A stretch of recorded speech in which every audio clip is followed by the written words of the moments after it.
Hello, everyone, and welcome to New York Empoleon semifinal battle of the PCL. We are here this week taking on Daily 26, coach of the Hartford Yard Gogoats. And if you missed the team builder, I talk about my sets. There's a couple of similarities to last week, or not last week, but last time we faced him. There's also a couple of huge major differences, and hopefully those differences do allow me some ability to scout out what he's got. So, I'm really counting on the ones that I kept the same to be incredibly helpful in competitive mons, and I'm counting on the differences to surprise him. But we're just gonna jump right into it. I think we're not gonna waste too much time here. I'm just gonna pull over his team into my dock where I look at all of his sets and moves and stuff. And I do think his team could change a lot, which definitely benefits him on some level, not me. But let's do it. Let's let the battle begin, and let's do it. All right, sorry, I didn't click let the battle begin. Let the battle begin. All right, so we're gonna see that he's got the Gengar, the Skarmory, the Chansey. The Hitmonlee does come this time. No Leafeon or Pheasant, but he does have the Rotom Heat, which came last time, so isn't that surprising. I was sort of half expecting to see Leafeon and Pheasant in this matchup, but he does end up bringing the Skarmory, the Chansey again, which is annoying, to say the least. But, alright, so I could just lead Rotom again. There was no downside to that last time. If he leads Gengar specifically, he could threaten me with like a GMax turn 1 Energy Ball, but I'm actually fine with that. Baiting out that GMax could really help me in the long run, so I'm just going to lead the Rotom. He knows that I led it last time. He knows that it was Specs last time, so it's definitely something to watch out for as the game goes along. But we'll see what he decides to do to handle that. All right, let's get into it. I haven't done a battle in a couple weeks. For those who missed it or who don't know, I did get the bye in both leagues. And he actually does lead Primarina right now, which is a little surprising because I did lead the Rotom last time. I'm leading the Rotom again this time. And we are just going to be able to get this thing. So let me just pull up some calcs real quick, but I'm just going to Volt Switch. There's really no reason to stall that timer any longer. And he actually stays in here, and he's definitely Assault Vested again. But like I said, I have two switch-ins to this thing. I have the Noctowl and the Scizor. I don't think he's going to go for a Water-type move. I think he's going to go for a Fairy move. So we're just going to go Scizor here. I have the Assault Vest on this thing. It is going to be able to take it. Looks like he's Assault Vested Prim again. There's the Moonblast. And that does very little. So that's a crit too. Man. So I could just go for a Bullet Punch here against this Primarina. But I think Skarm comes in, so I'm just going to knock off. If he stays in like a really bold player, that's great. But getting the knockoff on the Skarm, getting rid of the... goes to the Rotom Heat. Okay. So I'm just going to knock off on that thing. Get some really good damage on it. Get rid of its Specs. Oh, that's good to know. That'll help me play into the future. So he might overheat here. He might just go for the electric move. I feel like either Rotom or Araquanid is my best switch in here. I'm thinking that like Overheat or Volt Switch both seem fairly likely. And if I go Rotom, he has a really good switch into it. And whereas if I just stay in, I kind of want to stay in. I don't think he goes Overheat. And Scizor's done its job, honestly. So I'm just going to U-turn. If he does go Volt Switch, he goes actually Thunderbolt. So he definitely wasn't expecting me to stay in, which is really good. And we see no para. We go for the U-turn here. And are going to be able to get a free switch into whatever I want, which is amazing here, as he doesn't have the Specs anymore. And I am going to be able to go into whatever I choose. I could go into my Urshifu. We know that Wicked Blow can do a lot of damage, although his Skarmory is still really healthy. I could certainly go back into my own Rotom, but I don't think that's the best play. I actually think I'm going to go into Araquanid. I know I'm going to take a big Thunderbolt here, which isn't ideal, but going for a Liquidation it 2KOs literally his entire roster from where they're at. So it's free. I'm going to click it. If he goes Skarm, that's fine. And he actually Volt Switches, which is totally reasonable since he's no longer Specs. And that does a lot of damage. But I am going to threaten his Scarm with a 2 KO here. Although he does... Oh, no, I ran a lot of speed specifically so that I can outspeed the Skarmory here. And he does go Skarm, and if he doesn't have a lot of speed in this thing, I will outspeed him. In fact, I outspeed 4-speed Skarmory right now, and we see that I am 2 KOing it. So I'm going to go for the next one. And if he decides to stay in, he'll lose his Skarm. That's what I'm looking for. That's all I need Araquanid to do is break this Skarmory down. We do see the Liquidation comes off first. We are running a ton of speed this time, and we do take out the Skarmory. And I do look... Do I die to the Rocky Helmet?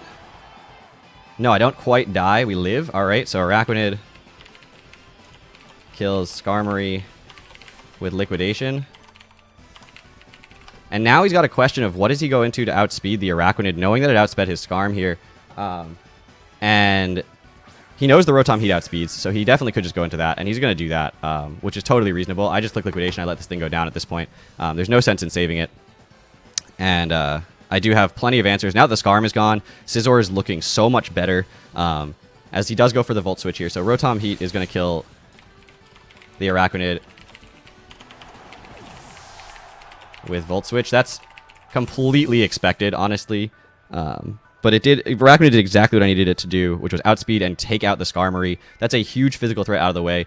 The Urshifu looks really good right now. There's the Gengar. I could just go into my Urshifu now, but I don't know if I want to. I kind of think I could go Noctowl, but I actually think my best play is going to be to go into the Hatterene and just GMax right away. He has no switch into it at all. I die to a GMax Max Ooze if I don't go for a GMax, but I do kill him with a GMax Psychic, or Psycho Cut, I should say. So I'm just going to go for that. If he switches out, fine. I'm not worried about outspeeding things this time. The fact that he doesn't have his physical wall anymore, he is going to GMax right here. I am going to GMax right here. We are going to live any one hit from the GMax Gengar. And we are going to be able to KO back, and that puts me in a great position. Yes, it also loses me my Hatterene, but again, Hatterene's not a win con this time. It's just something to take a hit and be able to dish out a lot of damage. He knows the set. He knows the trick that I'm running with it. That's why I'm not too worried about it going down. I got one trick to work already in the Araquanid, and I've got one more ready to go in the Noctowl that hasn't been revealed yet. And the Scizor still has the Bullet Punch. So we're going to be okay here. Supposing he doesn't critical hit. So let's not speak it into existence. Let's just GMax, and GMax Terror comes out. We should live that now that we've GMaxed, and we do, so we're good. We can't switch. That's not a big deal. I wasn't going to switch anyway. We're going to go for the Max Mindstorm. We don't see a Berry Pop here, which means that he should go down, and he does. So he had the GMax Terror, and we are able to GMax Mindstorm, and GMax Hatterene kills GMax Gengar with Max Mindstorm. And we are able to live that GMax Terror. And he can go like Rotom Heat here and just get a kill. That's, again, something he's entirely capable of doing. I'm just going to Max Mindstorm on the off chance I somehow survive, but I highly doubt that's going to happen. He goes for the Overheat, which will take me out here. So Rotom Heat kills GMax Hatterene with Overheat. But now he's at -2. Is it time to set up with the Noctowl at this point in the game? Or do I just go into my Urshifu, which basically wins here outright? Noctowl could sub in front of this Rotom Heat, but it doesn't... Nah, because the Hitmonlee still threatens it too much. I can't just set up with the Noctowl quite yet. So I'm just going to go into the Urshifu. I'm just going to go for a Wicked Blow. There's no downside to it. Hitmonlee does not appreciate it. Chansey certainly does not appreciate it. Primarina does not appreciate it. We saw the Rotom outside the Primarina. We know it's probably Assault Vested, so it's not going to be Scarf or anything. And I just go for the Wicked Blow, and I'm going to take out this Rotom, which was doing a little bit too much work against me here. Why can't I strike through this Rotom? There we go. So Urshifu kills Rotom Heat with Wicked Blow. Um,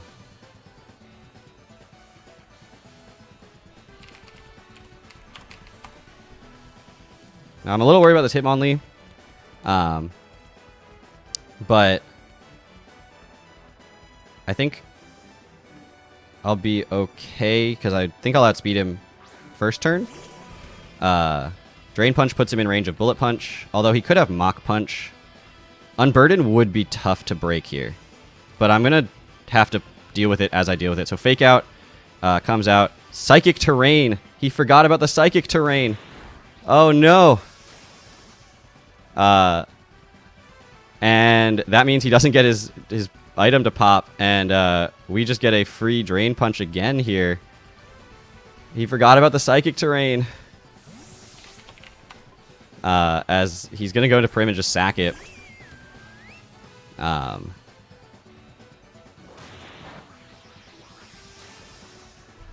we just Drain Punch there. Psychic Terrain is going to disappear from the battlefield at this point. And I can just go... I just go Pajab here, I guess. Why not? We know he outspeed. So Urshifu kills Primarina with Poison Jab. So he can get the item to pop here. I don't have Sucker Punch, unfortunately. So we'll just Drain Punch here. I think... I mean, I definitely die to a... So he's got the normal gem. So he's definitely unburdened. The question is, does he have Mach Punch? And does it kill the Scizor? I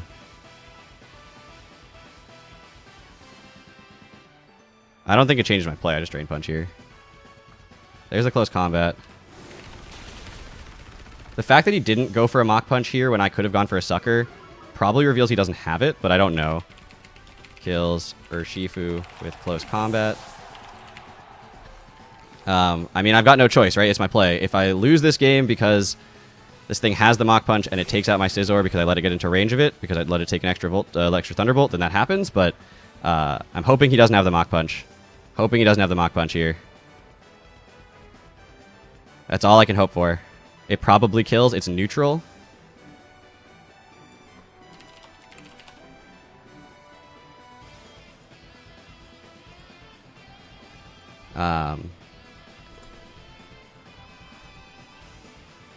There's actually a chance that it doesn't kill.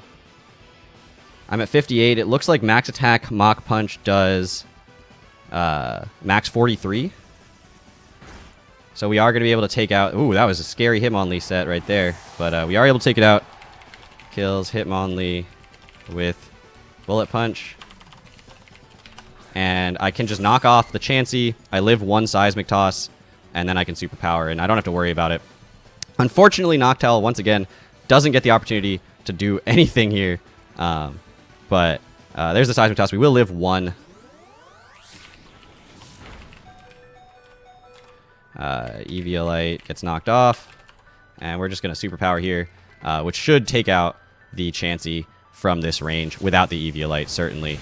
And it does. Scizor coming through in the end there, being able to handle that Hitmonlee. Scary, scary Hitmonlee.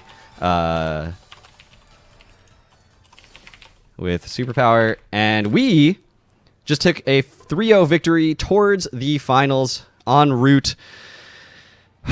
All right, that's the semifinals down. We managed to get the battle in time so Austin doesn't have to freak out and get mad at us. And Scizor, or Shifu, and Araquanid really putting in the work there. Unfortunately, my Noctowl set didn't get a chance to shine. It was a really fun set, and in a different world, definitely did well. But being able to... That first Fake Out not checking the Urshifu, meaning that he took a Drain Punch, was huge. The Psychic Terrain ended up being massive right there.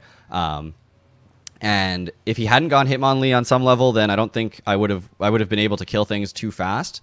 He would have had to sack something else, and I might have had to sack both of his other things and leave only Hitmonlee. And if I only needed that chip, I think I was going to be able to get it from the potentially the Rotom surviving, since he wasn't a boosting item, depending on what move he was. Since he was close combat, Rotom was guaranteed to take 1 adamant close combat. So I think I had that either way. But thank you all for watching, and I'll see you guys all back here for the finals next week. In addition to the semifinals from the PBAL, just a heads up, they decided in that league to have 1 week of a makeup week where a couple battles were finishing. So we are currently now, when this is being uploaded, we're a week behind there. So that one, despite being synchronized throughout the entire season, is 1 week behind. So now I'll be doing the finals of the PCL and the semifinals of the PBAL simultaneously. And if I win that, 1 more week where I get the finals of the PBAL after that. Thank you all so much for watching. And I'll see you guys all back here next week. Take care, everybody.